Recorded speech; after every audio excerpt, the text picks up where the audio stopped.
माँ पुत्रां दे दरम्यान च ना बहस लग गई। तो पुत्र आखे भी जो साड़ा दिल करे असीं कर सकने आ, ते माँ आखे नहीं पुत्र जो अल्लाह चाहे वही हुंदा है। उन्हें इस तरह उन्हें कहा अज शाम की मैं ना रोटी नहीं खानी, मैं वेखन दा अल्लाह मैनू किवें खवा दिंदा वे। वो इन्हां गल्लां तो बच्चा नदान सी, गुस्सा कर गया, गुस्सा करके घरों बाहर चला गया ते पिंड दे नाल ही उन्हां दा डेरा सी ते उत्थे चला गया।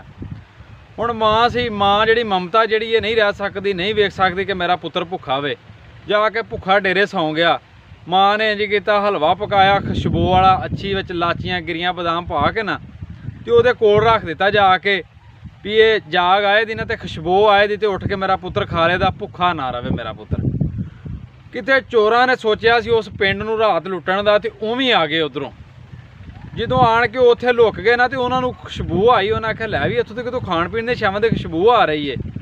ਉਹ ਸਰਦਾਰ ਨੇ ਜਾ ਕੇ ਵੇਖਿਆ ਤੇ ਹਲਵਾ ਉਹ ਖਾਣ ਲੱਗਾ, ਤੇ ਜਿਹੜਾ ਨਾਲ ਉਹਦੇ ਚੋਰ ਸੀ ਨਾ ਉਹਨੇ ਆਖਿਆ ਸਰਦਾਰ ਜੀ ਨਾ ਖਾਓ, ਹੋ ਸਕਦਾ ਵੇ ਵੀ ਉਹਨਾਂ ਸੋਚਿਆ ਹੋਵੇ, ਕਿਸੇ ਨੂੰ ਪਤਾ ਲੱਗ ਗਿਆ ਹੋਵੇ, ਸਾਡੀ ਮੁਖਬਰੀ ਹੋਈ ਹੋਵੇ ਵੀ ਇੱਥੇ ਚੋਰ ਆਉਣੇ, ਤੇ ਉਹਨਾਂ ਹਲਵੇ 'ਚ ਜ਼ਹਿਰ ਪਾ ਕੇ ਰੱਖ ਦਿੱਤਾ ਹੋਵੇ ਵੀ ਇਹ ਖਾਣ ਦੇ ਤੇ ਮਰ ਜਾਣ ਦੇ। ਉਹ ਜ਼ੇਨ 'ਚ ਆ ਗਈ ਸਰਦਾਰ ਦੇ, ਉਹਨੇ ਆਖਿਆ ਤੇਰੀ ਗੱਲ ਸੱਚੀ। ਉਹਨੇ ਜਿਹਨੂੰ ਵੇਂਦੇ ਨੇ ਕਿ ਇੱਕ ਕੋਲ ਨੌਜਵਾਨ ਸੁੱਤਾ ਹੈ, ਉਹਨੇ ਸਰਦਾਰ ਨੇ ਆਖਿਆ ਇਹਨੂੰ ਉਠਾਓ, ਇਹਨੂੰ ਉਠਾ ਕੇ ਆਖਿਆ ਹਲਵਾ ਖਾ। ਉਹਨੇ ਥੋੜੀ ਜਿਹੀ ਜ਼ਿੱਦ ਕੀਤੀ ਵੀ ਮੈਂ ਨਹੀਂ ਖਾਣਾ, ਜਦੋਂ ਘਰ 'ਚ ਮਾਂ ਨਾਲ ਲੜ ਕੇ ਆਇਆ ਸੀ। ਤੇ ਉਹ ਸਰਦਾਰ ਦੇ ਜੇਨ 'ਚ ਗੱਲ ਆ ਗਈ ਵੀ ਜਿਹੜਾ ਇਹ ਜ਼ਿੱਦ ਕਰ ਰਿਹਾ ਨਾ ਇਹ ਗੱਲ ਸੱਚੀ ਹੈ ਵੀ ਇਹ ਵਾਕਿਆ ਸਾਡੀ ਮੁਖਬਰੀ ਤੋਂ ਇਹਨਾਂ ਮਿਲਾ ਕੇ ਰੱਖਿਆ ਜ਼ਹਿਰ।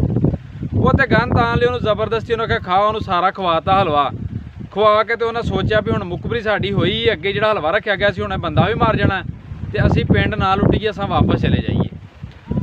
ਉਹ ਵਾਪਸ ਚਲੇ ਗਏ। पुत्र सवेरे उठिया, उन्हें वो जी प्लेट ते चमची वगैरह चुकी ते घर आ गया। माँ आंदी पुत्र हलवा खा लिया सी।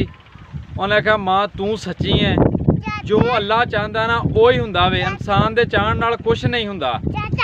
ते गल ये वे भी नीयत अच्छी रखा करो, मेरा दसन दा मकसद ये वे ते होना वही है जो मेरे अल्लाह ने चाहना है। अगर मेरी गल चंगी लगे तो मेरी वीडियो शेयर करियो, मेरा चैनल सबसक्राइब जरूर करियो।